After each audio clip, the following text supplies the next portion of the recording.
Welcome to Season 2 of the Color Success Podcast. I'm your host, Dr. Stephanie J. Wong. So I'm very excited to welcome our guest today, Jerry Fu. He is a conflict resolution coach who helps Asian American leaders advance in their career and life journeys. Having worked in several pharmacy leadership positions, Jerry started coaching in 2017 to help other Asian American professionals deal with the conflict they encounter at work, with their culture, and within themselves. Prior to starting his coaching business, Jerry served as a pharmacist and facilitated leadership workshops since 2012. Today, Jerry offers a range of coaching services, which includes individual coaching, group workshops, and keynote presentations. To contact him, visit his website at www.adaptingleaders.com. Hi, Jerry. Welcome to the show. Hi, Steph. Thanks for having me. Thank you so much for reaching out. I think your story is so interesting, being a pharmacist and now opening Adapting Leaders. So I was wondering if you could tell us about your journey and transition from the different, basically pivoting. Yeah, absolutely. I guess the main highlights for this transition started 11 years ago. Up until I graduated pharmacy school, I was still living in Tennessee with my family. I listened to the advice of my mom and worked for a chain pharmacy for 5 years, just because it was her idea of stability, everything like that. And after 5 years, I knew that this was no longer a path I could afford to pursue. And so a friend of mine knew I wanted to get into teaching, but I didn't have a residency or any kind of post-grad degree or experience. But she worked for a pharmacy consulting company that taught students. And so she said, hey, my previous position is available since I got promoted. Are you interested in coming and applying for this job? And I said, absolutely.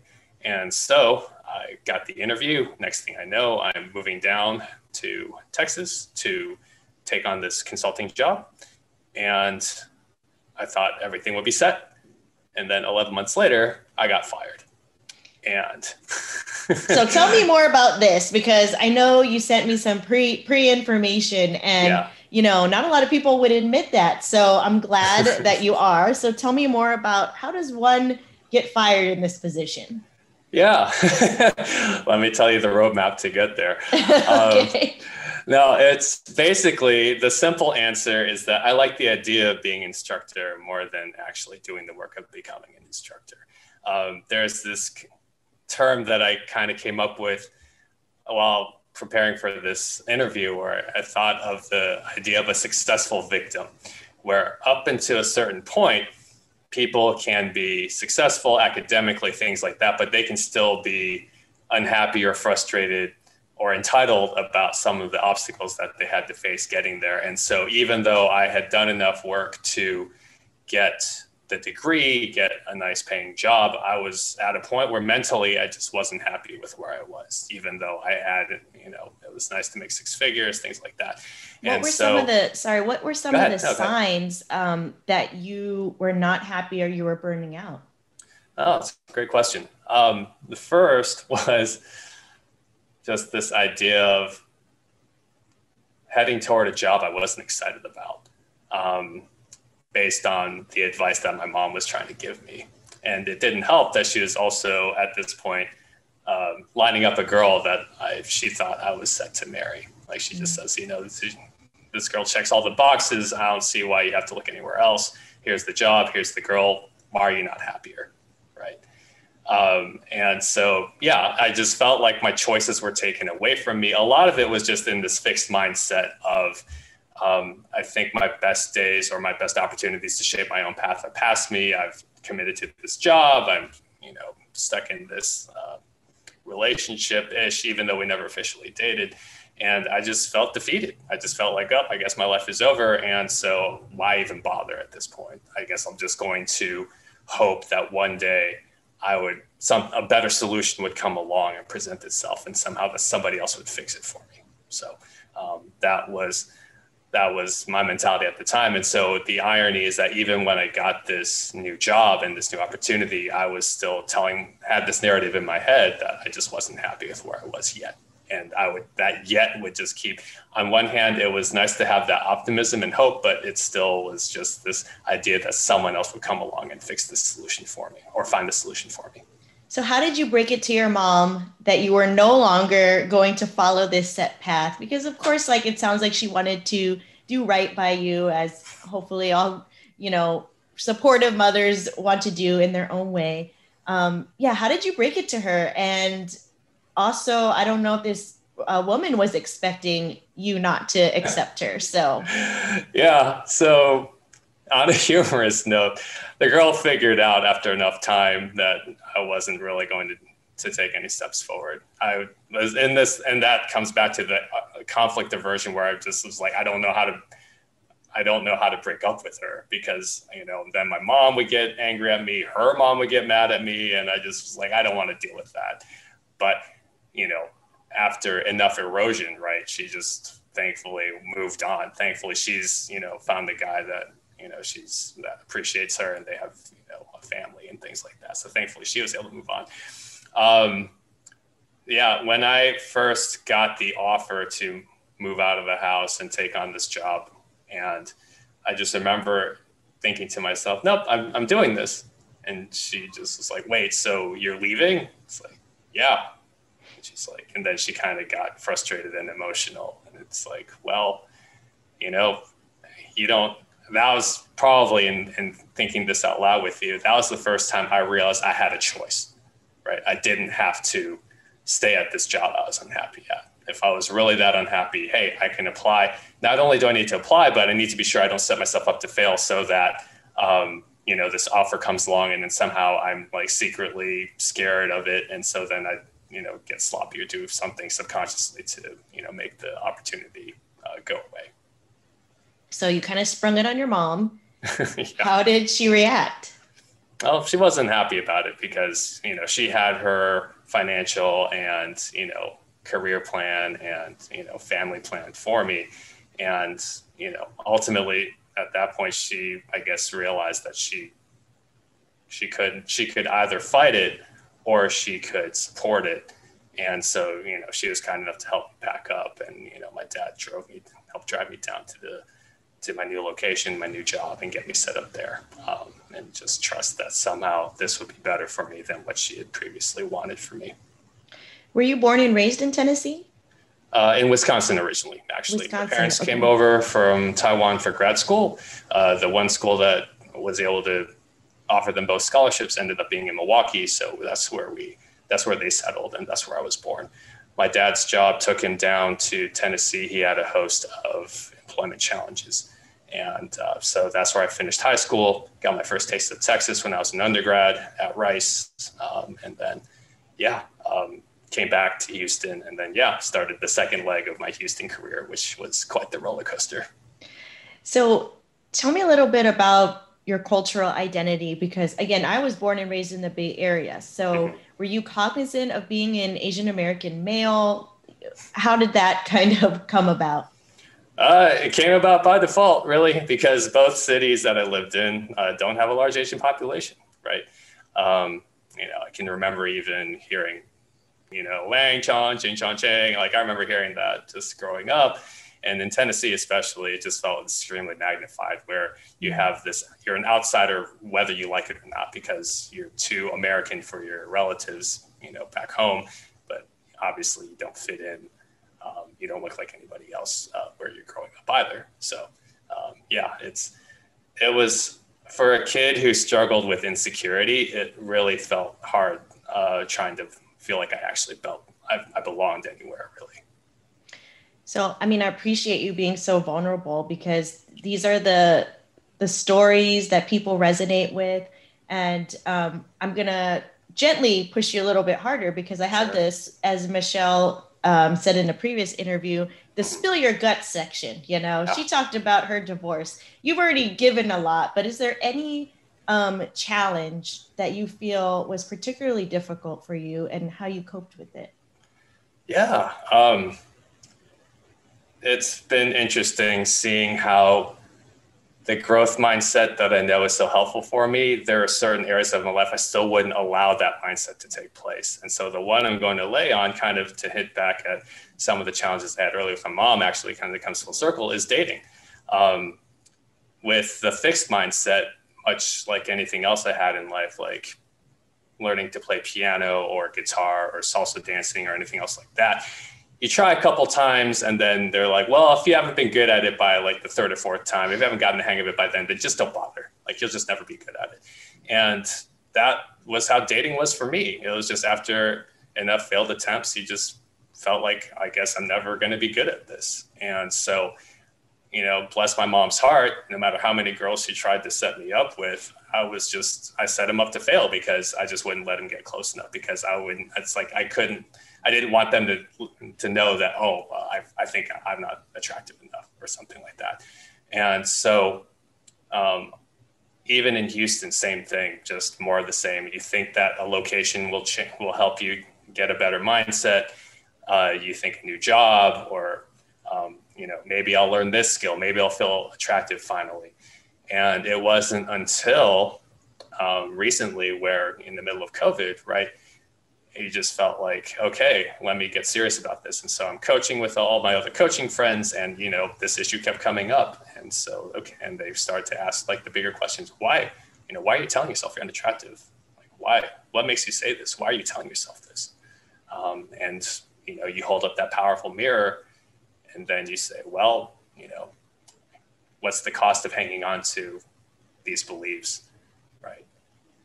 And then it wasn't until I got my mindset right, and also found a better dating app than what I had been using at the time, where I was able to finally, see some signs of success, and actually been dating a girl for almost 3 months now that I'm excited about, because I want to be with her. Yeah, thanks. Because I want to be with her, and not because my parents want me to be with her or anyone else does.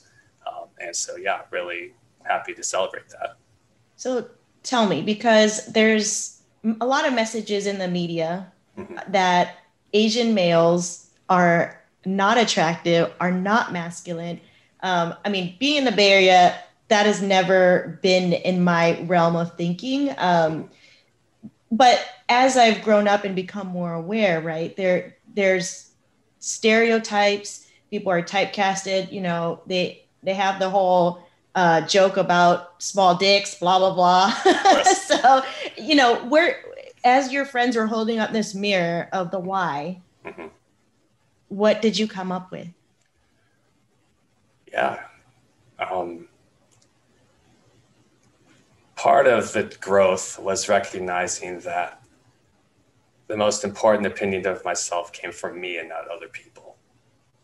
And if I felt about myself in a certain way, that if I were truly secure in myself, it was okay for others to disagree with me.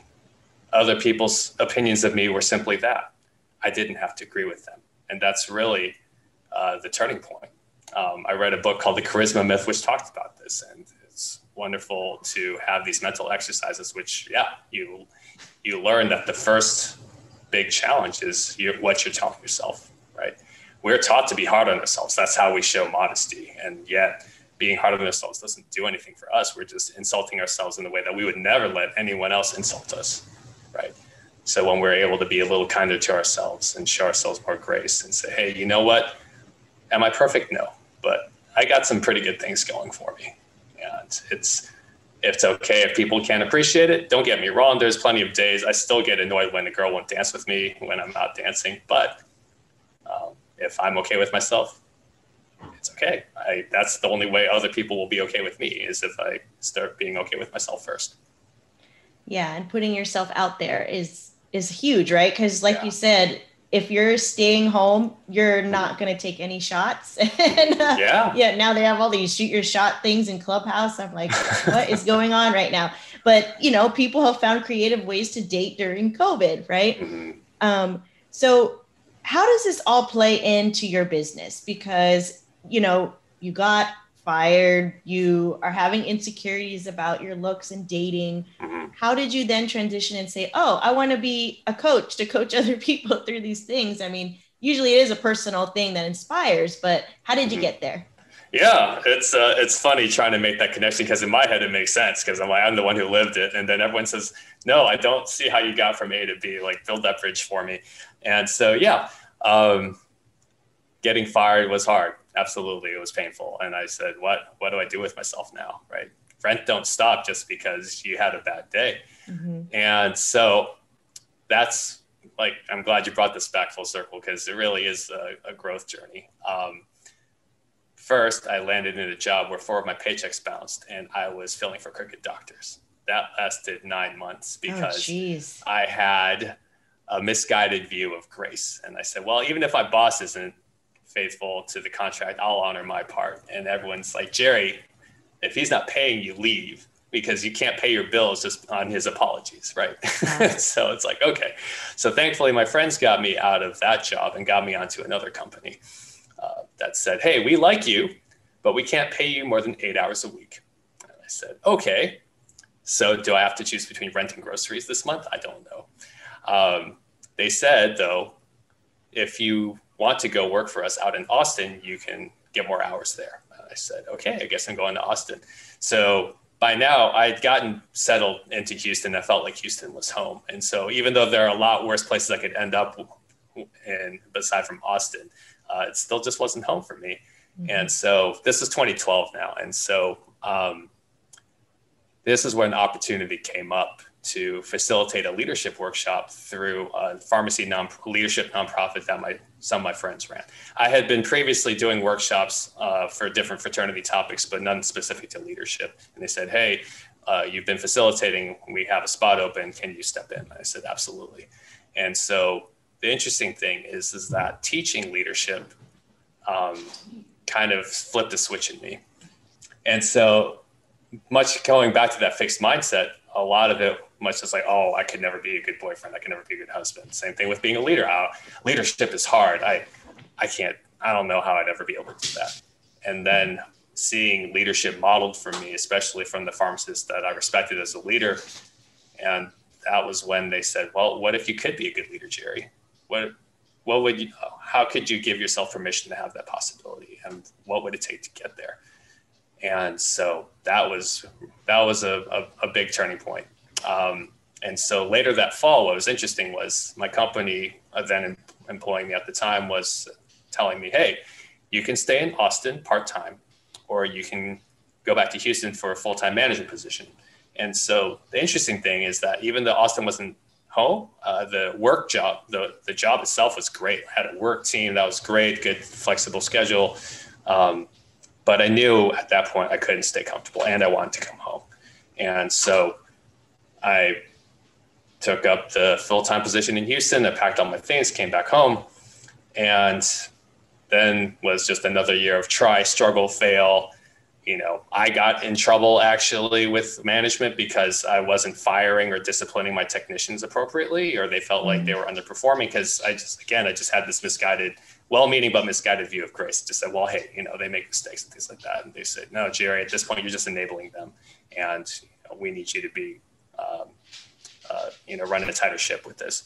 And so even after I was written up and put on a probation to get better, I was assigned to another store. It was busier. I had a much better team at that point. And so I actually managed to get out of the doghouse. And shortly before that company's funding was pulled, I was able to leave on good terms. The only reason I even got an interview with my next job was that I had managerial experience. And so, that was the turning point for me. I said, wow, thank goodness I took on this manager position because now I'm actually getting more attention with that. And so that's the first stage. But the second stage was that even when I was getting more job options because I was more of a leader now, the business models for the companies that I was working for still weren't able to succeed. Basically, with smaller independent pharmacies, the deck is very much stacked against them because insurance companies, other tactics, they don't have any sympathy for them and they see them as competition, so they're going to drop them out. And so my previous employer went under 4 years ago. And at that point, I had said, well, I'm tired of chasing scripts. I'm tired of fighting insurance companies, but I love teaching leadership workshops. And I know what kind of help that I needed growing up. what if I tried to provide that same help? And so that's when I started to ask other people who were coaching for a living, how did they make that work? How do I need to get started with that?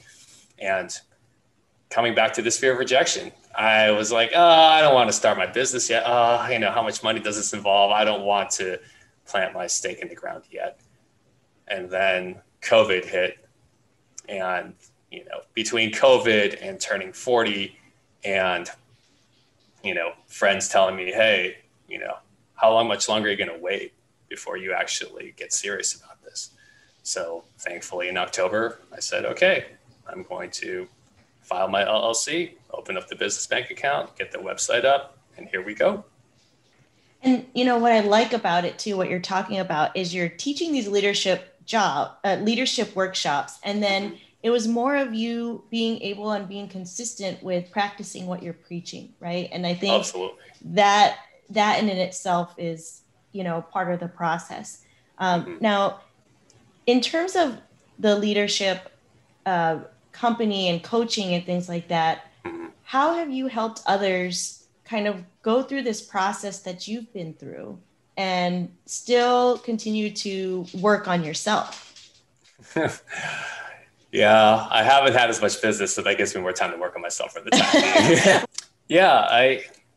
So the nice thing is I actually still have my day job as a pharmacist right now, up until I'm able to get enough revenue on my coaching business to start to transition out.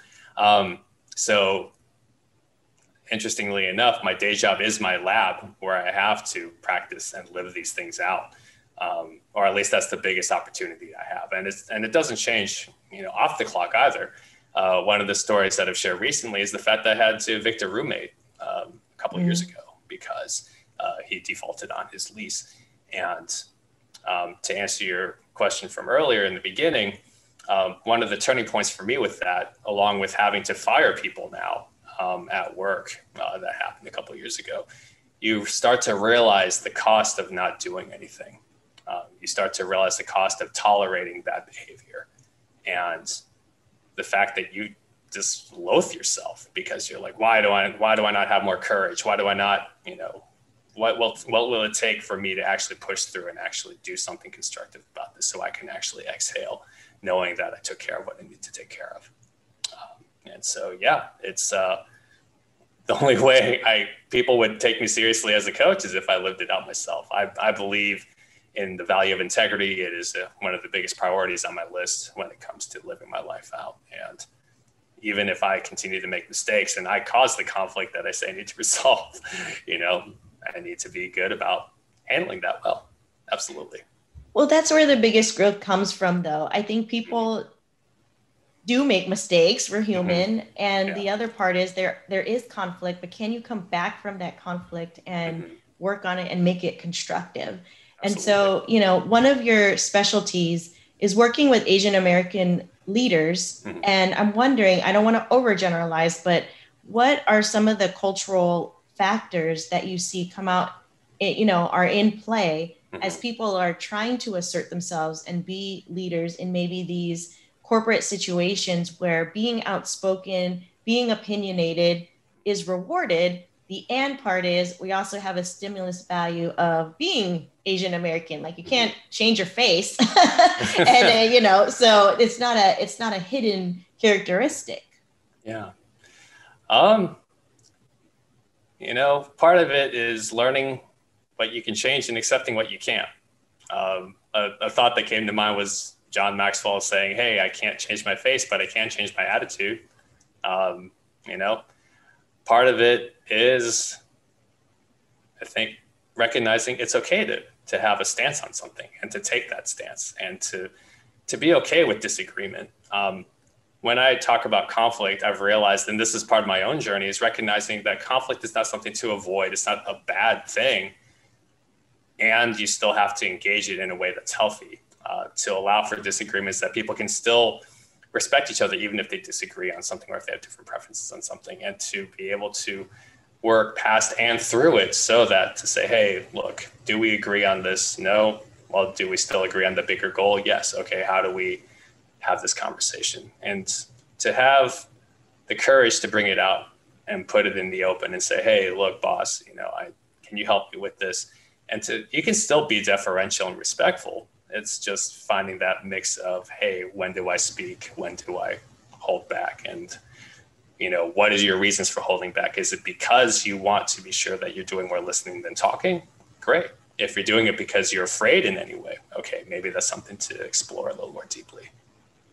Absolutely. Well, there are so many books, podcasts, videos on how to be a good leader. What is a good leader? And I guess I'm wondering, what is your definition of a good leader? What characteristics or qualities do you tend to emphasize in your business? Yeah, it's a great question. So my personal thesis for leadership involves 9 essential skills and qualities. So integrity, and then there's 4 that I say that are within me. So that would be things like vision and grit and responsibility and personal development. And then there's 4 that I categorize as beyond me, which include communication, conflict resolution, developing others, and legacy. So that is my basic thesis for, is it complete? No, but this is what I believe is essential. Talk to me more about integrity, because that seems to be a recurring theme in your career, where maybe some people weren't being completely honest and moral. I mean, if we think about stealing, putting it that way. So what does integrity mean to you? I think the best gauge of how much integrity someone has is how seriously they honor their promises. I've been around enough people, whether in church or elsewhere, where they know how to say nice things and they sound nice and they get your hopes up. But then, when it comes time to follow through, there's nothing there. And so other people, it's just when they say, hey, let's get coffee sometime. And I ask them, well, when do you want to see that happen? And then, sometimes it's nice to give the benefit of the doubt. That's fine. But what I've noticed is that if people are really serious about something, they're going to follow through. And I don't mean to belittle anyone. I'm not here to, condescend or get mad at everyone who broke a promise to me. But how well people keep their promises or honor them, and then how well they communicate when they're broken, I think is the other thing, is like the willingness to repair and apologize and say, hey, I broke your trust. Let's talk about how I can regain that trust. What does that involve? So tell me more about legacy. That's an interesting one. Yeah. Well, I guess the example that comes to mind is I think about when I visited Prague, and when Stalin was still in charge of Russia, he ordered that a statue of him be made in Prague. And not only did the sculptor who was coerced into doing it commit suicide, eventually it was petitioned to be taken down. And, a lot of what I see, people don't realize that legacy is something you have to work toward. People should know exactly what you're trying to do after you're done with your life, right? Or what kind of things you want to pass along after you're done. And people don't realize that if you're not leaving a legacy by design, you're leaving one by default, right? So do you want people to remember you for what they remember or what you want them to remember you for, right? Because my coaching is built around that. I tell people all the time, I'm trying to work myself out of a job in a good way, right? At some point, if your parenting is good, right? Your kids should be able to stand on their own 2 feet and, drive their own car and pay their own bills. And at some point they won't need you. And that doesn't mean you're not in their lives, right? You can still be friends at this point once they've become responsible contributors. But I think if all this is working for my glory, that's just selfish. But if, I'm working so that people can enjoy the path that I've blazed for them, then why not, right? The example I'll use is salsa dancing, because I got to a point where I really enjoyed this. And it's a hobby that's consumed me more than I ever expected to. And the goal is not for me to simply get people to admire me as a dancer. The goal is to elevate the entire playing field so that everybody can enjoy dancing as much as I do.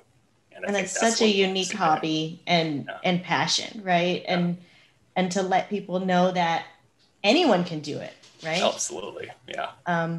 So thinking about legacy, what do you want to leave behind? I mean, I'm knocking on wood, so you have a long, long life, but I mean, I ask my clients this a lot, like, what's on your bucket list? What do you feel you want to leave as your legacy? Yeah. My hope is that Asian Americans like myself, or anyone really from a culture that just kind of feels like a fish out of water, realizes that, even as we may believe in a higher power, like he gave you ample opportunity to kind of blaze your own trail, right? And to be able to set your own definition of success and to be secure enough in it that you would be willing to strive for that and be okay with yourself, no matter how your parents feel, even if your friends feel, or even people in your inner circle that may disagree with your path. Like, the most important thing is that you feel satisfied with the way that you're going. Ideally, it's for the good and not, something selfish, but I just want them to be able to say, hey, I am okay with myself.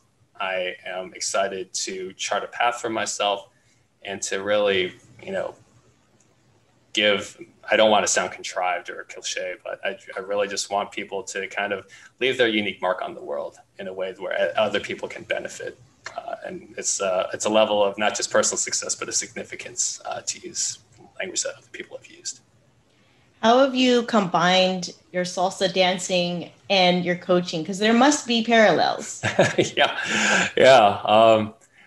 I've tried to use sales copy that says I help you lead on and off the dance floor. I'm still working on that.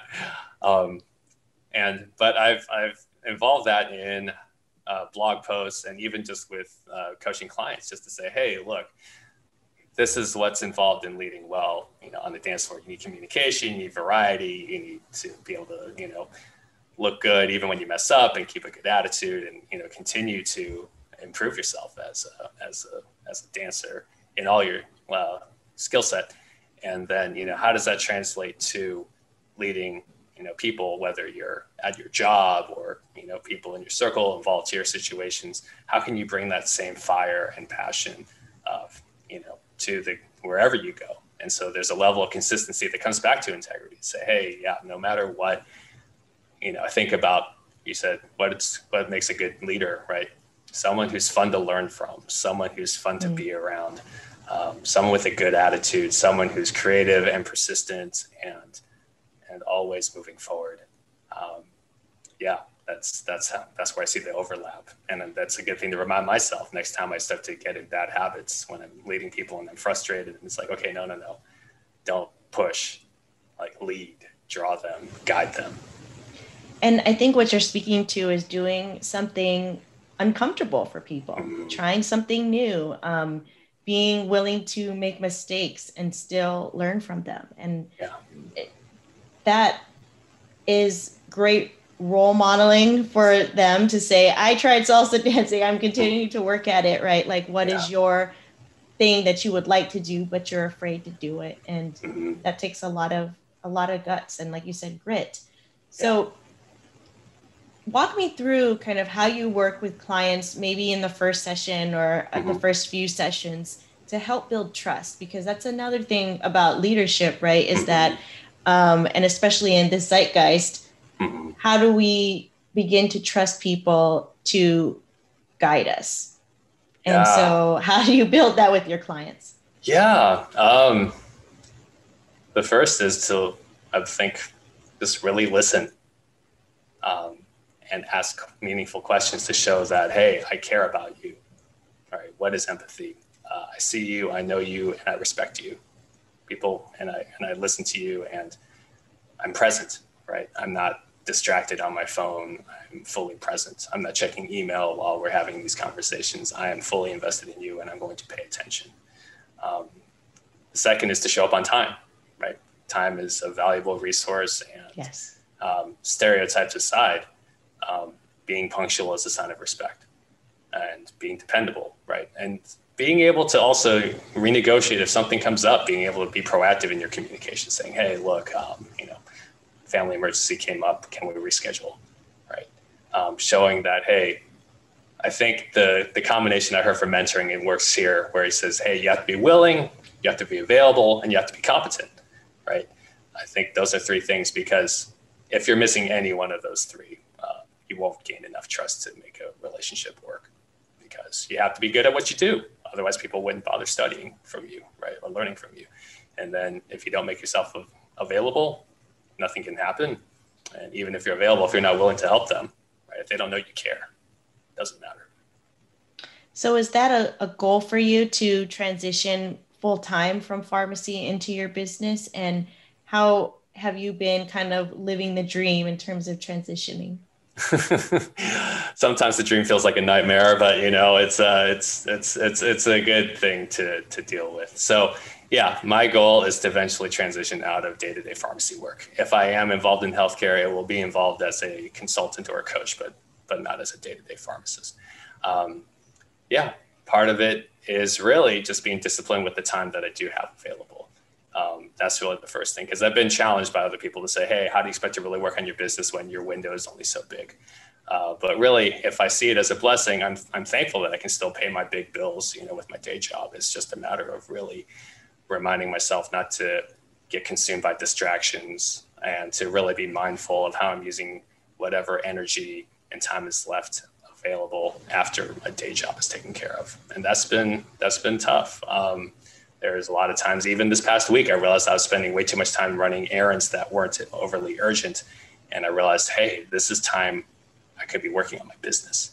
So I either have to outsource that or just drop that completely. So that was an epiphany for me.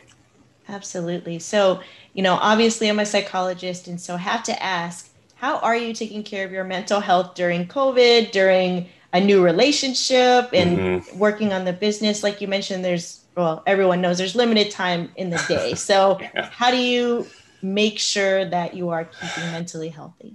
Yeah, great question. During COVID, honestly, it was a combination of meditation and journaling, and even the barter coaching I was doing. I think those things were especially key, because anytime frustration would just build up, I needed a place to vent it. I needed to make sure that thoughts weren't just building up inside my head, because that's when I've noticed that anxiety gets the worst, is when I just have all these thoughts running around in my head. And it's like, okay, at least let me get them out on paper so they're not bothering me in that regard. The other is, regular exercise and sleep. Like, you have to have them. And the third, I wouldn't necessarily recommend for everybody, but, some dance studios started socials again in the middle of, COVID. And, I said, well, like, that's a risk I'm willing to take. Would I encourage everyone to take it? No, but I know that this is the cost of mental frustration and lack of emotional connection is not worth, COVID in this case. And I said, okay, no, I'm going to go dance. I'll be careful, but I'm still going to take this risk. Well, I mean, those are all very, very important things. And I think one of the huge things that I'm hearing is that your friends have been such a huge support system for you and really pushed you. And I keep coming back to that, is like, who you surround yourself with is super important to do whatever you need to do, or they can pick out things or observe things that you may not be able to see. So how did you go about building your support system? Because I think it's been particularly challenging for people that I see to make new friends. And because before people would just go to places and it would happen organically. So. Yeah, great question. In my case, it was a combination of things. One was that I started my coaching classes that I was enrolled in. It got transitioned to virtual format in the middle of COVID, because we had started 2 months of it, and then in the middle of it, COVID, the lockdown happened, and then we had to transition to virtual. And so here was a group that I've kind of inherited just because I was in classes with them together. And so since we all needed hours to work toward our certification, we ended up just swapping hours. And that was one way. It was just realizing, hey, I have to step out and network, whether it's through taking new classes or other things like that. That's fine. The The second was a random networking program I got introduced to called Lunch Club. And they said, hey, we saw your profile. We think this would be good for you. And, try us out. And so I started meeting new people every week, just randomly. And it was a great way for me to have a degree of variety that I wouldn't have had otherwise in the middle of the pandemic. The third is, just locally, who could I count on still? Most of my inner circle is actually previous roommates or current roommates just because of proximity. But fortunately, the ones who have stuck around are the ones who understand we're all heading in the same direction in terms of growth and experimentation and, working on ourselves. And so, it's just been much more intentional, even when we can't meet and other people, have risk factors where it's like, hey, my mom lives with me, we don't need anybody, high risk. So we're just going to Zoom.